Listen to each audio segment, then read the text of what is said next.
Hi friends, अभी तक हम लोग चैप्टर नंबर 2 यानी कि कंज्यूमर इक्विलिब्रियम यूटिलिटी एनालिसिस का हमने जो कार्डिनल अप्रोच है उसके अंदर बेसिकली क्या-क्या पढ़ा है वो मैं आपको एक बार रिकॉल कराता हूँ जिससे आप इजी टू अंडरस्टैंड कर पाए चैप्टर को और काफ़ी मज़ा आएगा चैप्टर पढ़ने में आज की क्लास में। देखिए, हम लोगों ने अभी तक इसमें एक तो कार्डिनल और ऑर्डिनल यानी कि यूटिलिटी एनालिसिस में यूटिलिटी एंड इंडिफरेंस कर्व में हमने डिफरेंस देखा कि एक कार्डिनल अप्रोच है, एक मॉडर्न अप्रोच है, एक आपका एल्फ्रेड मार्शल का अप्रोच है, एक जेआर हिक्स का अप्रोच है।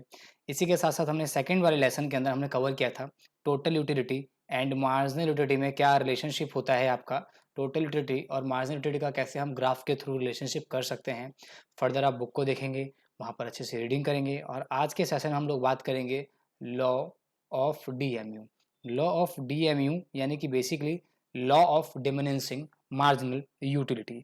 एक्चुअल में इसका मीनिंग क्या है? सबसे पहली बात ये आती है, देखिए डीएमयू मतलब डिमिनिशिंग मार्जिनल यूटिलिटी।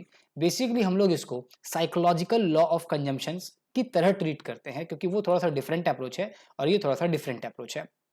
तो डिमिनिशिंग मार्जिनल यूटिलिटी का मीनिंग क्या है, इसको समझिए। बहुत ईजी है, बहुत ही ज़्यादा ईजी। क्या मतलब हुआ इसका, देखिए यहाँ पर एल्फ्रेड मार्शल का कहना था, ध्यान दीजिएगा, एल्फ्रेड मार्शल के द्वारा ये लॉ ऑफ डीएमयू propound किया गया। इनका कहना था कि if we consume any goods यानी कि हम किसी भी गुड्स को अगर बार-बार कंज्यूम करते हैं, तो हर अगली बार जो हमारा सैटिस्फैक्शन का लेवल होता है वो नेचुरली डिक्लाइन होना स्टार्ट हो जाता है। यानी कि कोई भी गुड्स जब हम लोग लगातार कंज्यूम करते हैं और हर टाइम उससे मिलने वाली जो सैटिस्फैक्शन का लेवल होता है, जैसे जैसे हम उस गुड्स का कंजम्पशन 1 से 2 यूनिट, 2 से 3 यूनिट, 3 से 4 यूनिट बढ़ाते रहते हैं, वैसे वैसे उसका सैटिस्फैक्शन गिरता रहता है। हालांकि ये लॉ तब फॉलो करेगा, ये भी दिमाग में रखना है एक बात, कि ये लॉ तब फॉलो करता है जब बेसिकली हम यहाँ पे 2 एजम्पशन या 3 एजम्पशंस को फॉलो करते हैं। देखिए, सबसे पहली चीज़ कि ये लॉ तब फॉलो करेगा जब quantity should be consumed in a continuous manner. Continuous manner का मतलब क्या हुआ? तो जो भी गुड्स आप कंज्यूम कर रहे हैं, वो आप लगातार करेंगे। ये नहीं कि आज आपने कंज्यूम करा, फिर 2 दिन बाद उसको कंज्यूम नहीं करेंगे। तो एक तो पहली चीज़ क्या है कि quantity should be consumed in a continuous manner. Second assumption क्या है इसकी कि quantity should be consumed in a standard size. Standard size क्या होता है ये?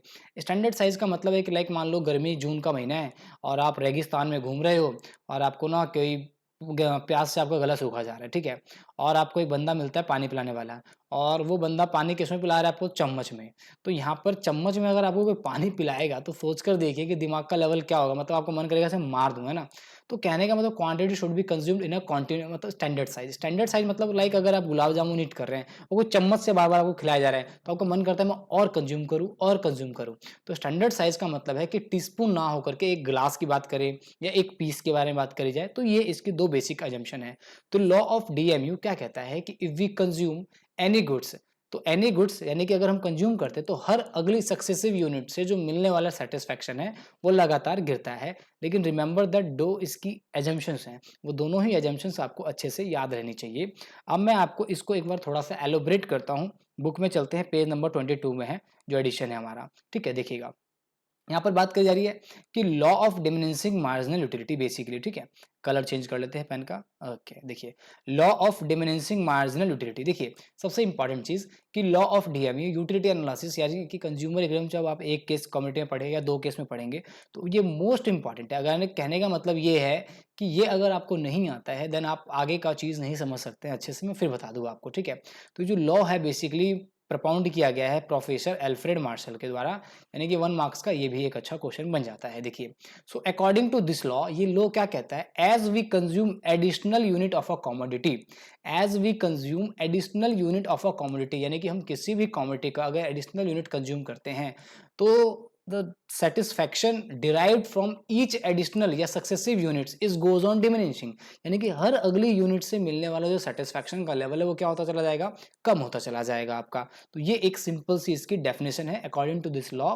as we consume additional units of a commodity, utility derived from each successive units of a commodity goes on diminishing। Clear? तो एक तो आप इसको क्या करेंगे, ऐसे डिफाइन कर देंगे, ठीक है? तो अगर 6 मार्क्स का क्वेश्चन आता है कि like explain law of DMU with the help of schedule and curve, या केवल अगर लॉ ऑफ डीएमयू की 2 एजम्पशन भी पूछे तो भी आप यहाँ पर दे सकते हैं, ठीक है। ये 2 एजम्पशन बेसिक होती है हम लोग की, कंज्यूमर इज रैशनल, क्योंकि वो रैशनल है, उसे पता है कि how he can spend his entire income on different goods and he has a limited money of income. सीधी सी बात है कि भाई कोई भी कंज्यूमर हो उसकी लिमिटेड मनी इनकम होती है। ये हमारी 2 बेसिक एजम्पशन है, चाहे आप यूटिलिटी एनालिसिस एक्सप्लेन करें, चाहे आप इंडिफरेंस कर्व एनालिसिस एक्सप्लेन करें, ये आपको 2 एजम्पशंस लेकर चलनी ही चलनी है। थर्ड आपका आता है consuming units should be equal in taste, quality and quantity, यानी कि जो भी कंज्यूमर जो गुड्स कंज्यूम कर रहा है वो क्या होना चाहिए, होमोजीनियस, यानी कि क्या होना चाहिए, होमोजीनियस। यानी कि होमोजीनियस का मतलब क्या है कि quantity should be consumed in a homogeneous manner, यानी कि same in size, same in shape, same in colour, same in taste. अब ये नहीं कि एक दिन आपने जो टिक्की कंज्यूम करी वो कहीं और से करी और वही टिक्की आप दूसरे दिन किसी और से कंज्यूम कर रहे हैं, तो ऑफकोर्स टेस्ट फर्क आएगा, तो आपकी यूटिलिटी हो सकती है ज्यादा होनी स्टार्ट हो जाए। लेकिन सेम चीज आप अगर एक ही कंज्यूम करते रहेंगे तो आपकी यूटिलिटी क्या होगी, हर अगली यूनिट से कम होती चली जाएगी। Consumption should be continuous till satisfaction, consumption क्या होना चाहिए, टिल सेटिस्फैक्शन कॉन्टिन्यू होना चाहिए। और यहाँ पर एक फिफ्थ एजम्पशन क्या ऐड कर सकते हैं, quantity should be in standard size, या जो हमने क्या बोला, कंज्यूमर शुड कंज्यूम, यहाँ पर मैं ऐड कर देता हूँ, consumer should consume goods in standard size, यानी कि क्या है यहाँ पर, स्टैंडर्ड साइज में वो क्या करना चाहिए, कंज्यूम करना चाहिए। क्लियर, ये एक छोटी सी हमारी डेफिनेशन है, क्लियर, सॉरी एजम्पशन है। तो यानी कि इन पांचों एजम्पशंस को आप यूज कर सकते हैं। पहले दो तो याद ही होगी क्योंकि ये तो आपको हर में ही काम आएगी। और अगर स्पेशल लॉ ऑफ डीएमयू के एजम्पशन है तो क्या होगी आपके सामने, 3 एजम्पशन बहुत इंपॉर्टेंट है। पहले क्या है बोलिए, quantity should be consumed in a continuous manner. दूसरी क्या है आपकी, quantity should be consumed in a standard size. और तीसरी चीज क्या है यहाँ पर, quantity should be in homogeneous form. Homogeneous मतलब same in size, colour, taste, quality etcetera, ठीक है। अब बात आती है एक्सप्लेनेशन की। तो एक्सप्लेनेशन में आपको मैं यहाँ पर एक चीज ऐड कर देता हूँ, एक देखिए एक्सप्लेनेशन में यहाँ पर अगर बहुत ही सिंपल तरीके से आप एक्सप्लेन कर सकते हैं। देखिए एक्सप्लेन कैसे करेंगे हम लोग, कलर चेंज कर लेते हैं मार्कर का।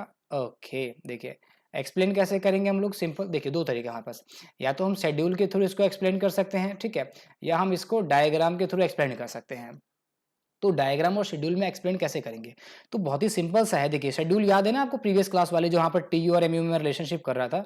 तो क्वांटिटी ले लेते हम लोगों ने 1 2 3 4 5 6, और मैंने आपको सिंपल से याद होगा उसमें एमयू लिया था, मार्जिनल यूटिलिटी, या आप डीएमयू बोल सकते हैं, 8 6 4 2 0 -2।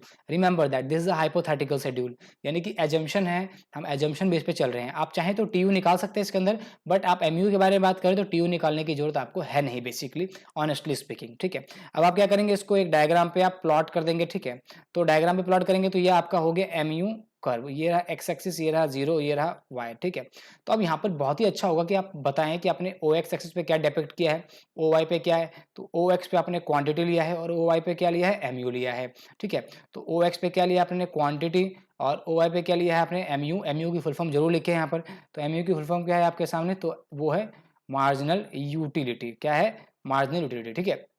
अब यहाँ पर देखिए क्वांटिटी लाइक यहाँ पर 1 है तो 8 है, 2 पे कितना है 6 है, 3 पे कितना है आपका 4 है, उसके बाद 4 पे कितना है आपका तो 2 है, और 5 पे कितना है 0 है, और 6 पे कितना है आपका तो -2 है। तो इस तरीके से आपने क्या बना दिया, ये कर्व बना दिया। तो कहने का मतलब ये जो कर्व है, आप नेचुरली क्या देख रहे हैं कि ये जो डीएमयू है यानी कि डिमिनिशिंग मार्जिनल यूटिलिटी, कि as we consume extra unit मतलब जैसे कि यहाँ पर कितना है 1 2 3 4 5 6 है ना। तो कंज्यूमर जैसे जैसे एक्स्ट्रा क्वांटिटी कंज्यूम कर रहा है, यानी कि as a consumer move forward to O X axis then the satisfaction level यानी कि ओ वाई एक्सिस पे गोज ऑन डिमिनिशिंग, यानी कि पहले वो 0 से 1 कर रहा है, फिर 1 से 2 2 से 3 4 से 5। तो वैसे वैसे यहाँ पर एमयू कर्व क्या है, नीचे की ओर फॉल हो रहा है, यानी कि that is called law of DMU, कि जैसे जैसे कंज्यूमर हमारा एक्स्ट्रा गुड्स कंज्यूम करेगा उसका सेटिस्फैक्शन का लेवल गिरता चला जाएगा। So as you can explain with the help of schedule और सिंपली एज अ डायग्राम। तो डायग्राम और शेड्यूल जब भी आप बनाए तो इसको एक्सप्लेन जरूर करें। एक बात याद रखने कि as we understood with the help of schedule, consumer consume firstly 1 2 3 4, so as he consume more quantity than the satisfaction goes on diminishing like 8 6 4 2, and at the level of 5 quantity level his satisfaction level is 0, that is also known as a point of saturation। point of saturation बताया था ना, एक ऐसा point हो जाता है जिसके बाद वो कंजम्पशन करना नहीं चाहता है, यानी कि वो एक ऐसा लेवल है जिसके बाद वो अब कहता है बस यार अब मैं इसके अलावा कंज्यूम नहीं कर सकता, सिंपल सी चीज़ अगर बोली जाए तो that is called law of DMU. तो लॉ ऑफ डीएमयू बहुत ही सिंपल चीज़, अगर कंक्लूजन मैं बोलूँ यहाँ से तो कंक्लूजन क्या निकला यहाँ पर कि जैसे-जैसे हम एक्स्ट्रा क्वांटिटी कंज्यूम करेंगे किसी भी गुड्स की, तो उस गुड्स से हमारा सैटिस्फैक्शन लेवल क्या होगा, कम होता चला जाएगा। तो ये चीज़ आपका लॉ ऑफ डिमांड में भी ऑपरेट होगा, तो वहाँ पर काम आएगा आपको समझने के लिए एक्सेप्शन में। उसके बाद जब हम कंज्यूमर इक्विलिब्रियम पढ़ेंगे यूटिलिटी एनालिसिस में, 1 कमोडिटी केस में और 2 कमोडिटी केस में, तो वहाँ पर हम लोग बेसिकली बात करेंगे कि लॉ ऑफ डीएमयू एप्लीकेबल। तो लॉ ऑफ डीएमयू जब बार-बार आएगा एप्लीकेबल है, तो आप क्या समझ जाएँगे, हाँ, समझ में आ गया कि कंज्यूमर जैसे ही ज़्यादा गुड्स कंज्यूम करेगा, तो उसकी सैटिस्फैक्शन लेवल क्या होगा, हर अगली सक्सेसिव यूनिट से गिरती चली जाएगी। तो law of DMU one of the best topic हो गया अब आपका, कोई डाउट नहीं रहा होगा। फिर भी फर्दर अगर कोई डाउट आता है तो चैट में जाकर पूछ लीजिएगा। Thank you so much. मिलते हैं नेक्स्ट सेशन में जहां हम बात करेंगे अब consumer equilibrium with the help of one commodity case. बड़ा ही मजा आएगा, बहुत ही सुपर्ब चैप्टर है। Thank you so much for joining us. Bye bye.